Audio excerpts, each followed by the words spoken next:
So let's just go briefly over the beginning of the Mimor. What's the Mimor? Eicha. Eicha is what we say on Lamentations. It's what we say on Tishah. And it's written by Jeremiah, the prophet, Yirmiyahu. And he saw Jerusalem in its ruins. And he said, Eicha, how can it be? Yeshva Badad, that's sitting alone, abandoned, desolate. Ha'ir Rab Si'am, the city that was once a multitude of people. Terrible tragedy, heartbreaking, soul destroying. The Jewish people were all taken into exile. There was rivers of blood, total destruction. The Babylonians had defeated God's chosen people. And so the Jews, of course, started thinking, well, maybe we're not such God's chosen people anymore. Maybe the Babylonians are. Who knows what's going on? The whole world is upside down. Terrible situation. And from that came also, eventually, after that came the second building of the second temple, and that was also destroyed. And now here we are in exile, far away from our Jewish identity. Everything is confused. We don't see any miracles. We don't, unless we want to. Says the Rebbe that Tzemach Tzedek, he turned this whole sentence around and he said, Eicha Yeshva Badad, the word Badad is referring to Badad Ein Yaakov. It's referring to that the Jewish people are alone with the essence of God. The highest level, God is protecting them, watching them, blessing them, showing them his great love. Exactly the opposite of what your eyes saw. How can the Tzemach Tzedek say a thing like this? So the Rebbe explained, by the way, I looked up at Ein Yaakov. It means like what I said, but basically it's the same thing. But that Ein Yaakov means like the blessings of Jacob or whatever. It's a pasuk in Dvorim.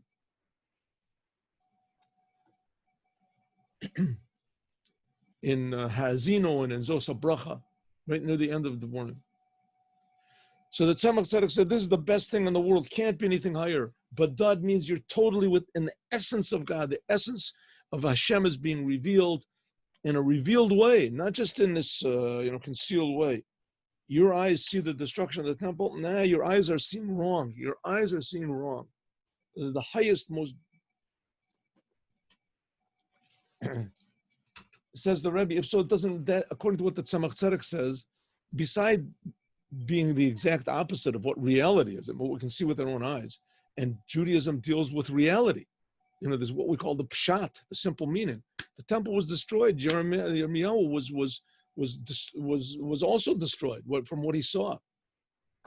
Says not only that, what is it? How does it fit in Eicha? Eicha is talking about a tremendous surprise.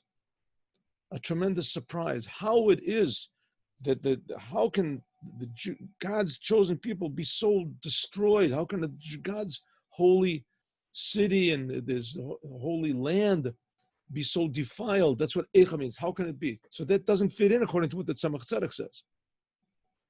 Okay, let's go a little further. Here we go. So it says, okay, first of all, let's look at exactly what the Tzemach Tzedek said. This Badad refers to this blessing of Badad Ein Yaakov. Yaakov, so the Jewish people are compared to Yaakov here. Badad is used in connection with the word Yaakov. It says, there's Avram, Yitzchak, and Yaakov. Those are the three fathers. Yaakov. Why are the Jewish people called Am Yisrael? Why aren't they called Am Avraham, Am Yitzchak? But Yaakov and Yisrael are synonymous. There's something special about Yaakov. So it says Yaakov, it says that Yaakov was different from all the three fathers of Judaism. Avram served God from love. He appreciated God. He realized what God is. He tried to show the whole world how good God is. He loved God. He encouraged others to love God. Avram Ohavi. Yitzchak served God from what we call Gevura. He changed the world. He dug wells and made irrigated places that were desolate. Changed the face of the world. Yaakov. Yitzchak, that's Yitzchak. In some ways, Yitzchak, it says, he's the one that's going to be the forerunner of the future redemption. But not in this Mimor, it doesn't say that. Then we have Yaakov. Yaakov, he benefited from the work of Avram and Yitzchak. Avram served God only from love, Yitzchak from power. And Yaakov, it said, he's the middle path. He gets an inheritance without any end. This is the same thing with the Beis HaMikdash. There's 3 Beis HaMikdash. The first Beis HaMikdash, that sort of corresponds to Avram. The second to Yitzchak. And the third one to Yaakov, that'll be infinite. It won't end. So I think this is what we got up to. This is the level, he says, Raiva de Raivan, the level of pleasures, the will of wills, the essence, reason of God, why he creates this world, why this world is so great. That will be revealed through this third aspect of Judaism called Yaakov. And that'll be revealed in the third temple. All right, now we're here. See, the Eloi, first word in line is believe. You with me? Yes. The Eloi Zeh, this high level that the Jewish people will reveal in the whole entire world. Again, Judaism, the purpose of Judaism is to reveal the real nature of the physical world. That even though it contains a lot of bad, like it says in the 7th chapter of the Tanya, Rubu Kakula Ra. But the little tiny bit of good that's in the world, that transforms the whole entire world to a different, something totally different than what we see. Higher than heaven, higher. That's going to be revealed in the third temple. It says, Eloi Zeh, this highness that's going to be in the future, Hu al Yadei can only be al Yadei by means of Kedimat, preceding Yeshva Badad the Bagalas. The only way we can get this high level is by Yeshva Badad.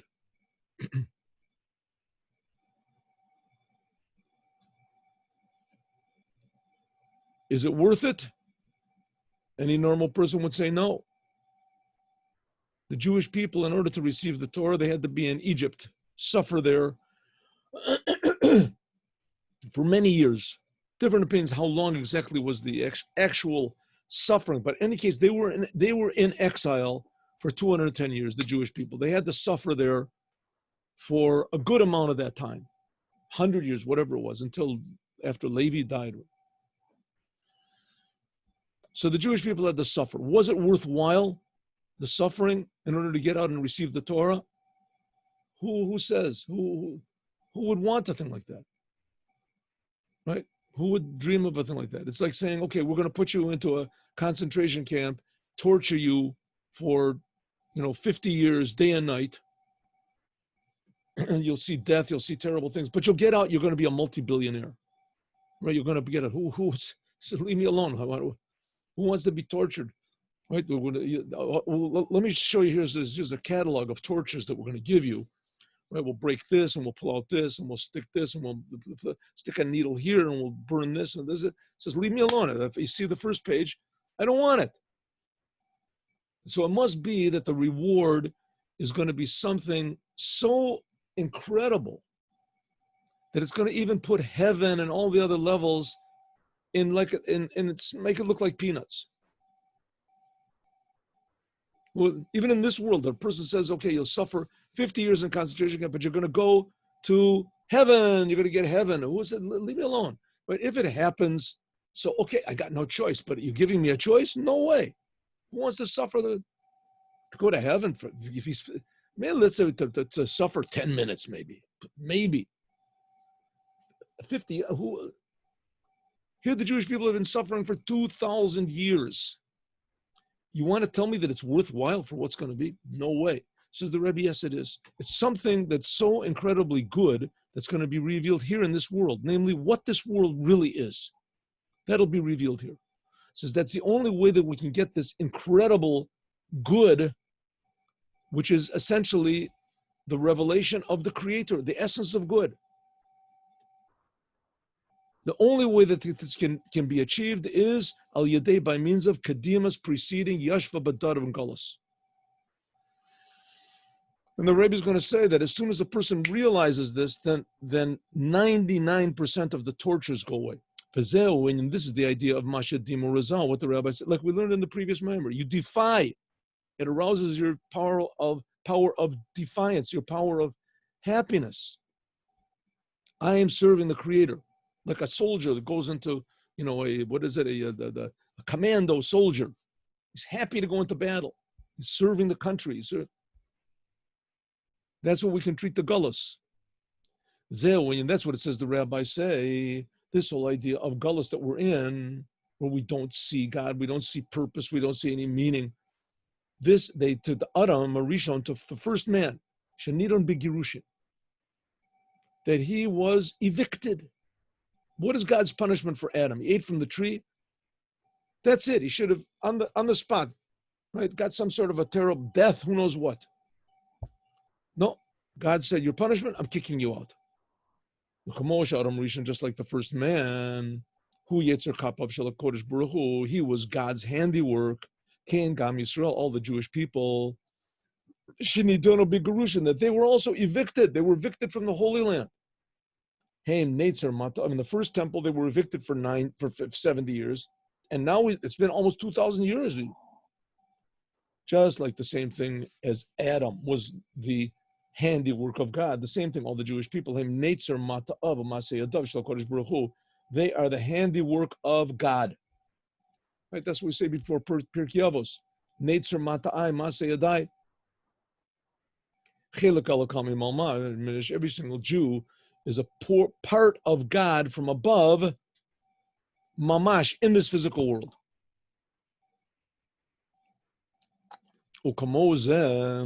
Like in the second chapter, it explains that the Jewish people, they're the sons of God, right?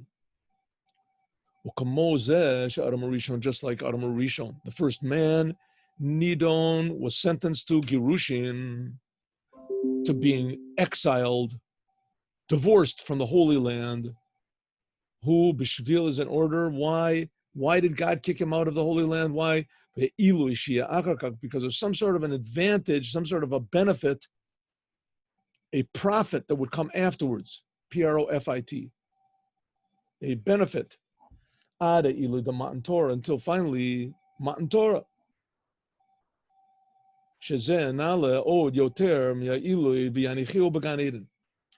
Adam got kicked out of Gan Eden, true, but it was in order that God would give the Torah 2,400 whatever years later.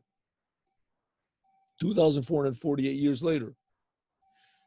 The Torah, the revelation at Mount Sinai, was higher than the revelation in Gan Eden. What happened in Gan Eden? Gan Eden, there was pure life. There was no death. If Adam had not eaten from the tree, he would not have died. Nobody would die. There would be eternal life.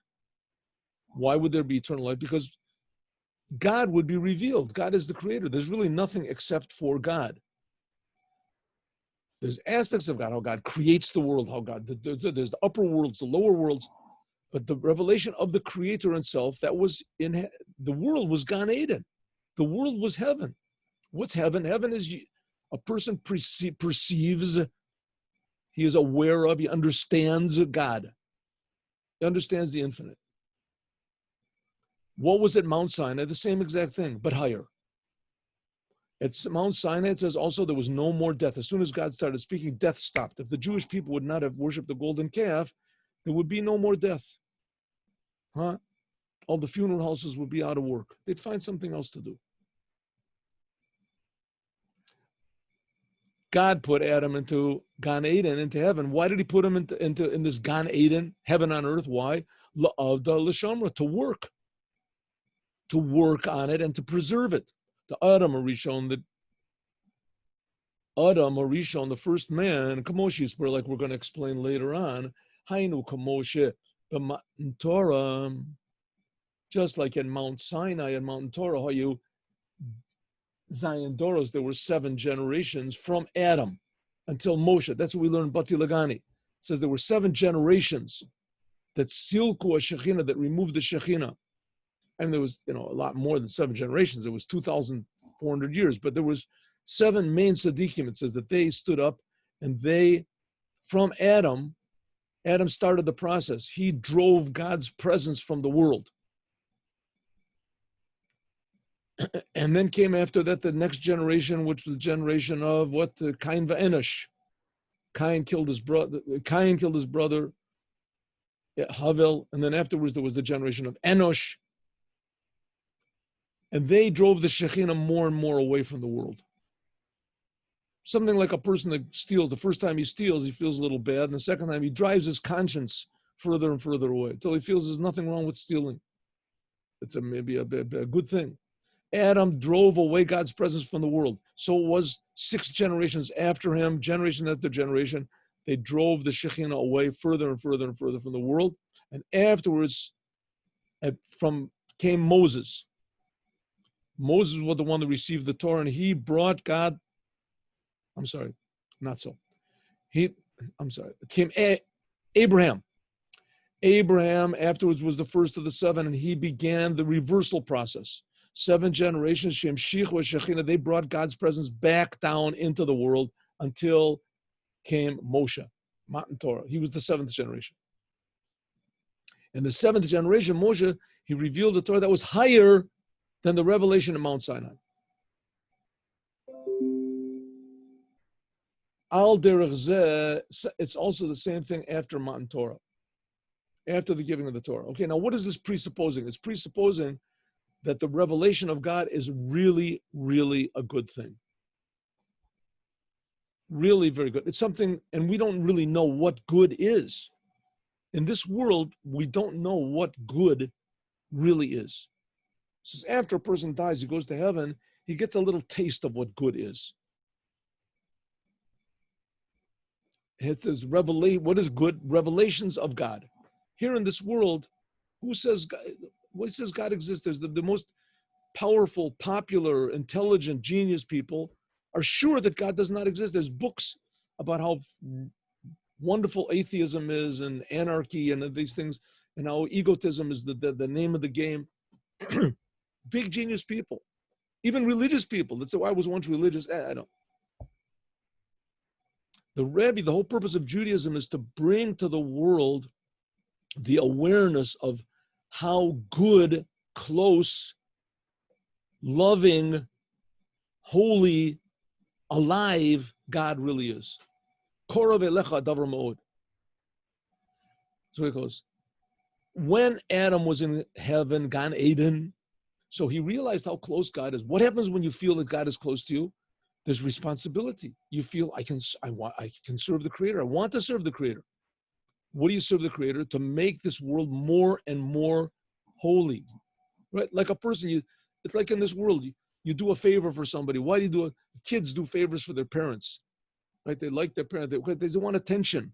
They want the father to like them, to show more of himself, right? To show a human moment. A mother loves her child. He shows the child love. A father, these are moments of infiniteness, infinity. That's what makes the world valuable. You go to see art, beauty. That's what it used to be anyway. Beauty, music, beauty. Get a little taste of something that's not in this world, godly. So what about the source of this beauty that is? Says the Rebbe that's what a lot of these people in these Eastern religions, they go after, the pleasure of the source of this. But that's selfish. A person is saying, 1 second, I can feel this happiness, this pleasure, but I can also make Hashem happy. Then when Hashem is happy, there's more godliness revealed. That was what the Holy Temple was. That's what Mount Sinai was. That God was revealed in the world because people did what he wanted. And that's the biggest pleasure of all. For a father to a son, for a king to his people, whatever. When everybody does what he wants. We learned that in the previous Mimor. Remember Shem and Zayat when the Jewish people are crushed themselves, Mesirat Nefesh, then it gives pleasure to Moshe. That's what it said over there. Because it reveals the essence of godliness. So it says that's what the Holy Temple is the manifestation of God's pleasure, God's presence, God's emphasis on this physical world. It says when Adam was in heaven, as God was here in the world, but he didn't have any experience. What do you want from Adam? It was just a couple of hours after he was created, he sinned. So God said, okay, leave Gan Eden, I'm going to give you something higher. Right, to give you something higher. And so it was, they had to wait 2,000 whatever years, and then came the giving of the Torah. The giving of the Torah was higher than Gan Eden. It says,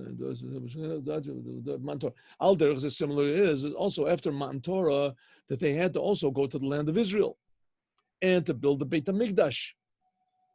And then B'makom Acher, Amakom Asher, the place where God chose. That's even higher than Matan Torah in a way. Shalamayla, this is even higher. This is even higher than the tabernacle that was in the desert, like it says at Halech Ba'oel. So in a way, that when they got the Torah, so after the Torah, they built the tabernacle. That was permanent revelation of godliness in the Holy of Holies. What was in the whole, on Mount Sinai, for just whatever it is, a few minutes, a few seconds, that revelation, it was permanently in the Holy of Holies, in the tabernacle in the desert. And then, whatever it was, 480 years later, they built the first temple. And then it was even bigger, that revelation of God. The tabernacle was just like a tent. Then there were then there were several, adventures. In the Beit HaMikdash, from the time of the tabernacle until the Holy Temple was built, the Jews had a lot of experience. Harpatkot means experiences. And then afterwards was HaChorban. So the first temple was higher. It keeps going up. The first temple was higher. The revelation in the first temple was higher than that of the tabernacle. And the revelation in the tabernacle, in a way, in the Mishkan, was in a way higher than that at Mount Sinai because it was permanent.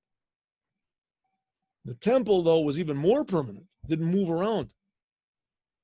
And then, after the destruction of the first temple, they came to a higher level in the second temple. The second temple was higher. How was the second temple higher? There was higher than the second temple, like it says, that the second temple, which was called the last temple, last doesn't necessarily mean the last in number. Last can also mean number two.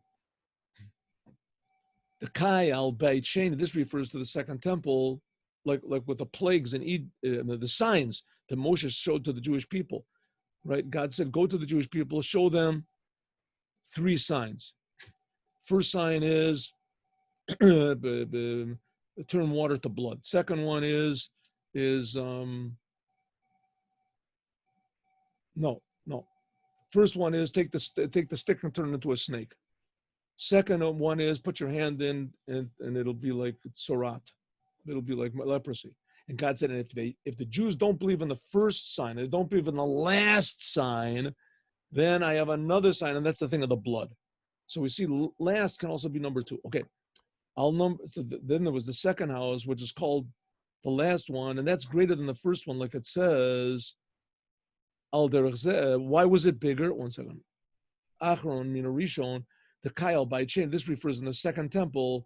How was it greater than the first temple? It was greater in size, binyan, ubashanim, and years. In other words, it was more holiness in the world. It was bigger, took up more space, and took up more time. So that says, and the prophet says clearly, it will be greater, right? It will be greater. What's going on? Yes.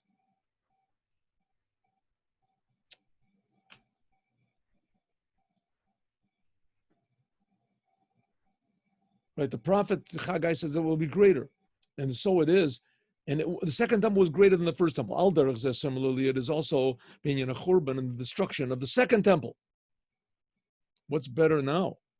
Sheasigu la'achakach, the Jewish people will make a revelation. Not just it'll be to the whole world. Le'iloi the bayachenia, the third temple, that corresponds to Yaakov. She'iboneh b'korov mamash, that will be quick, built soon. By means of Mashiach Tzikenu. Says Mashiach is going to bring it from heaven, according to one opinion. The Tosfos, Zohar. Shehu, this is Nailam and Bayit Yishon. This is higher than the third temple, will be higher than the first and the second. So we see that all this, the idea of the destruction really contains in it a preparation for something higher. Remember, we learned yesterday in the Sikha, Soiser Albanas Livnos, to wreck something in order to build something better. Maamar Chazal, like the Rabbi saying, it's brought, we've said before, Loka Avram, not like Avram that he called it a mountain. That's the first temple. Loka Yitzchak that he called it a field. That's the second temple. But like Yaakov, he called it a bias. That Yaakov, says, gets an eternal inheritance. That's the third temple. That's what it means also. What it says, Hayata Ka'almana. What does it say? Eicha Yesva Badad. Ha'ir Rab Siam. Shosivin does. Hayasa Ka'almana.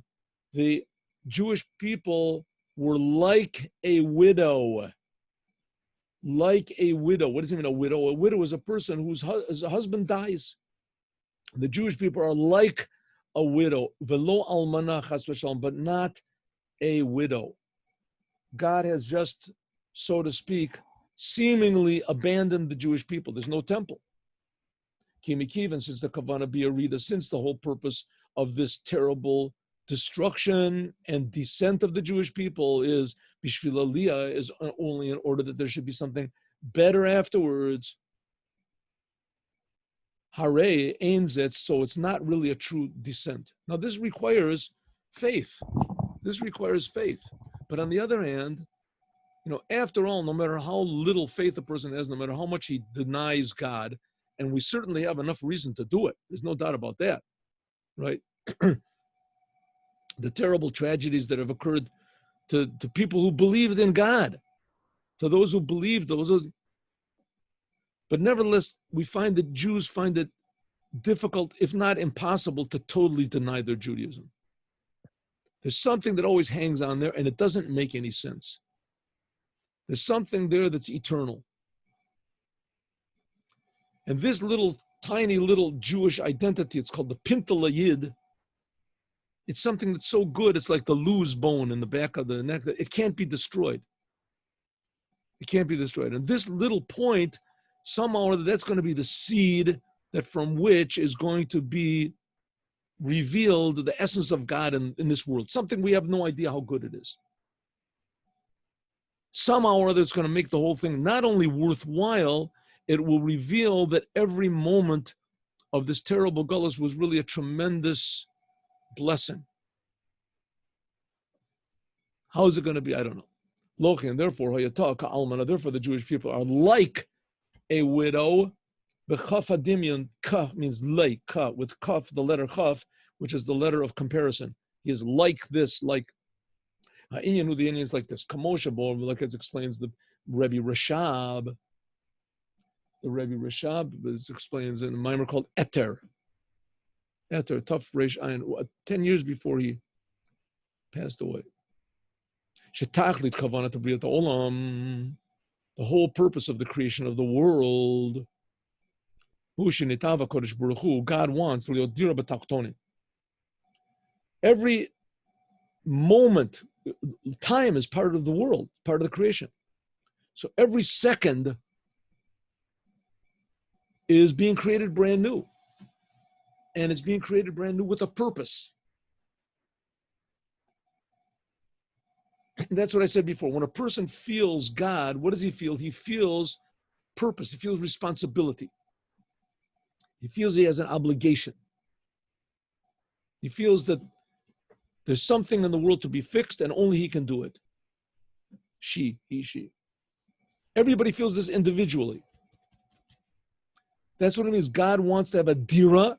He wants to have a place to live, bitachtonim, in a world where it doesn't seem that there's any purpose. God put us into a world that's called tachtonim, low. It's missing everything. Everything good, it's missing.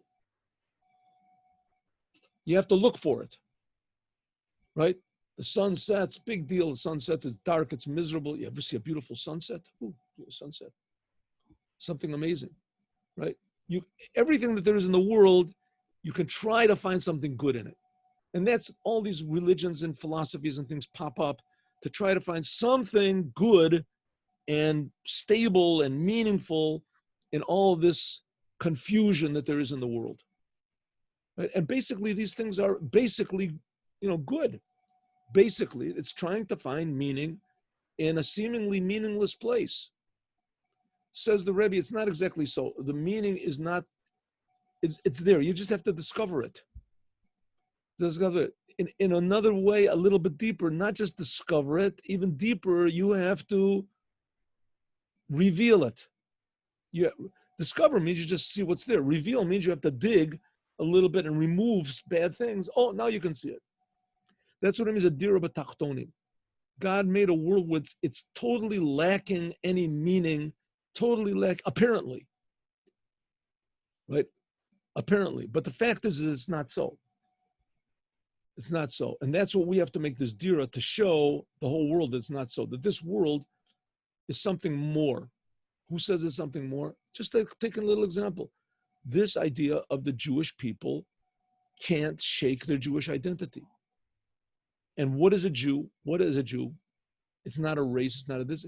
Somehow or other connected to the Creator. It's just mind-boggling.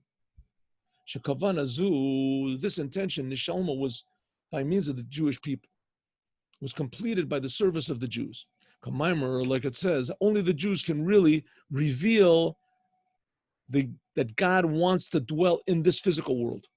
How wonderful, beautiful this physical world is. Mimor, like it says, B'min nimlach, who did God consult when he created the world?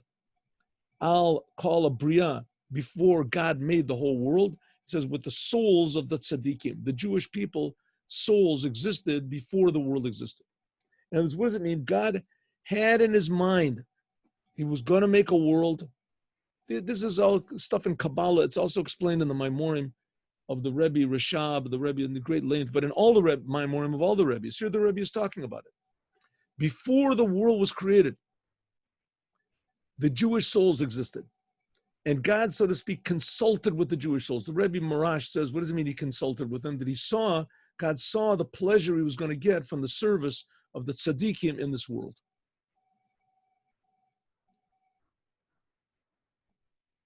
So every single moment of a person's life, even the person's last, Professor Frankl points this out also, Viktor Frankl, even the last moment of a person's life can be the most meaningful in his life.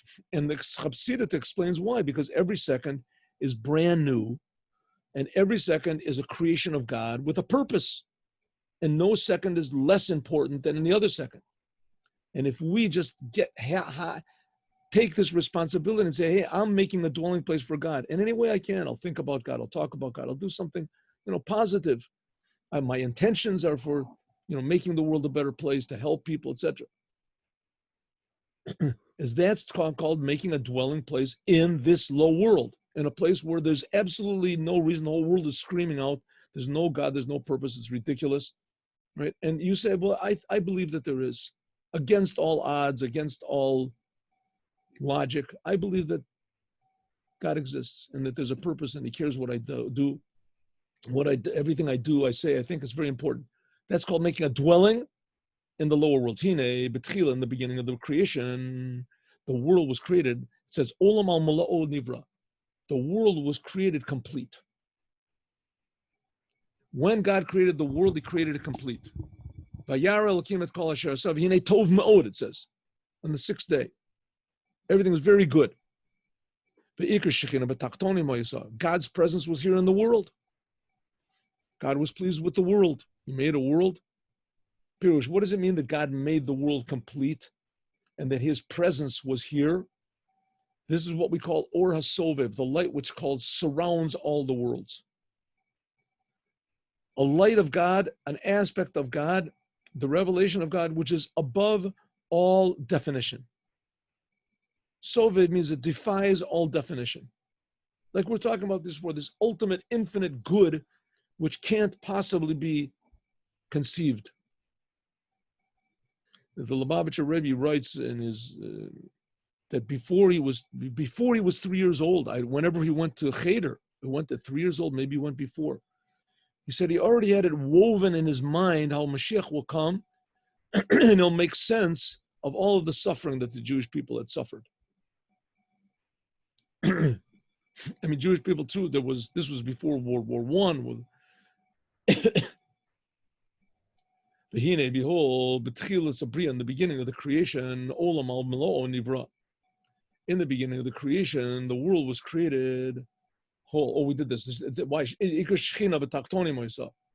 God's presence was in the world. The Soviv Kol Omim, this revelation of God which surrounds all comprehension, above all, how do you say, above all definition, was here in the world. The Shekhinah, this is God's presence. The Shekhinah, that's what's called the light that fills all the worlds.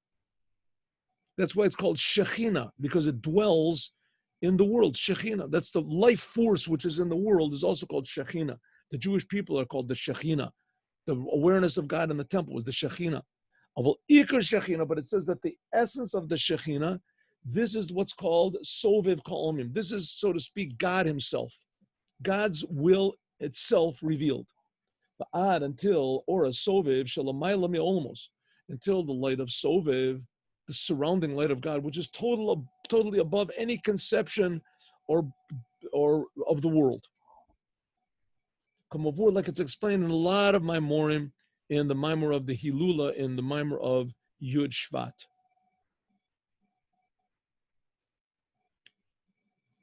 By the previous Rabbi, Bati Lagani. V'hagam, even though Sham Shachat or Hasoviv, in order to draw down this light of Soviv Kol Omim is, so to speak, God himself, God's will himself.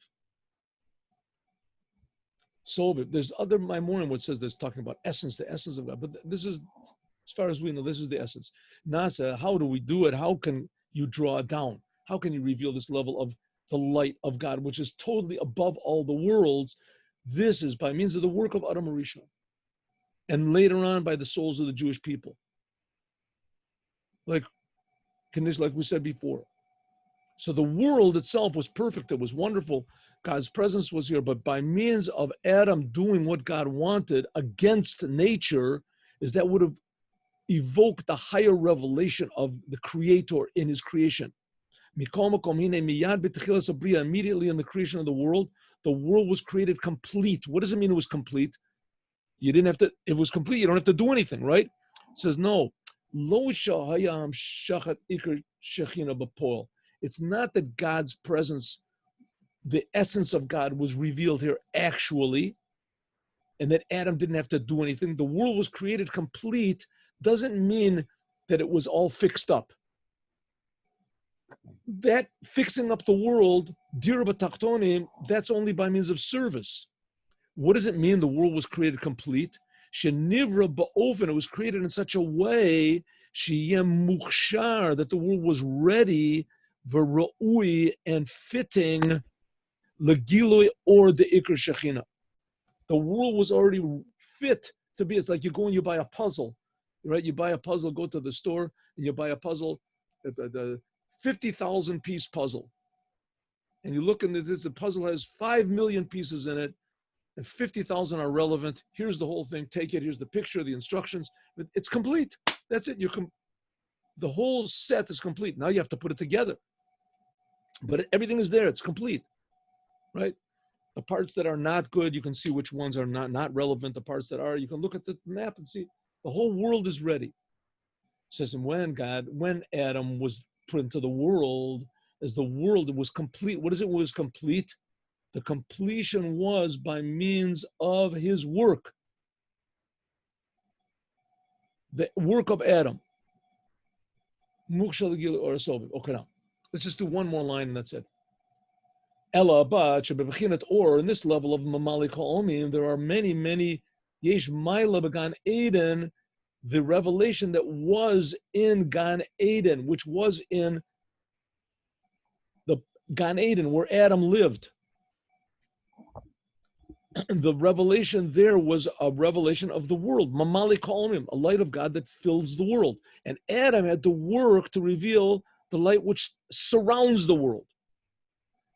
But nevertheless, the light that was already there on its own in Gan Eden was higher than the rest of the world in two ways. Number one, the light in the worlds is what's called, we're going to do this on Sunday, was what's called God's emotions, Zion Tachtonim, the seven lower emotions. And in Gan Eden, there shined what's called God's intellect, Gimel Roshim.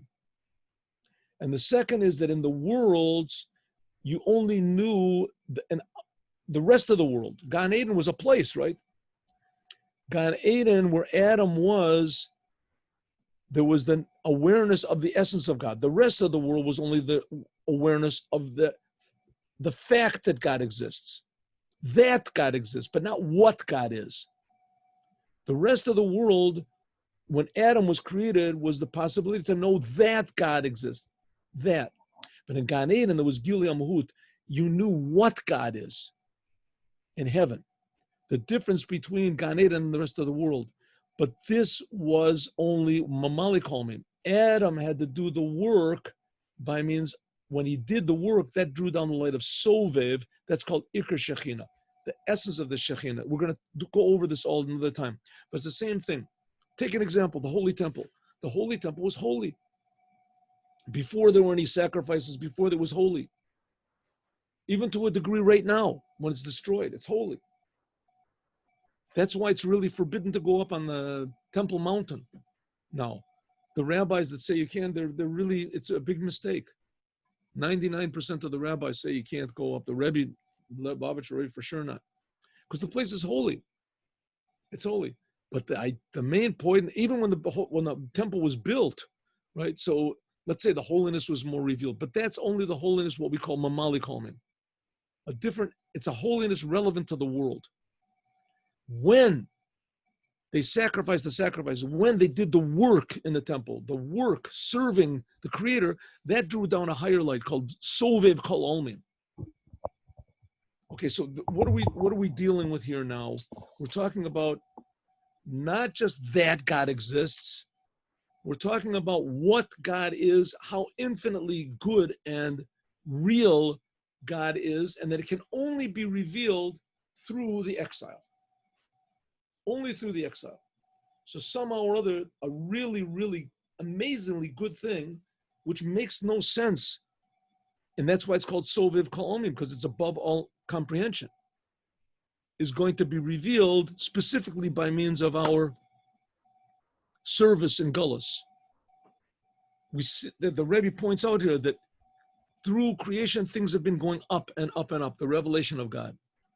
But before, and there's always been a descent first, and then after that, there will be an ascent. Each and every time was better and better and better, and the third temple will even be better. Of course, the Rebbe will explain it even more in Sunday. I'll see everybody. Okay, now story. I tell you a story. I will tell you a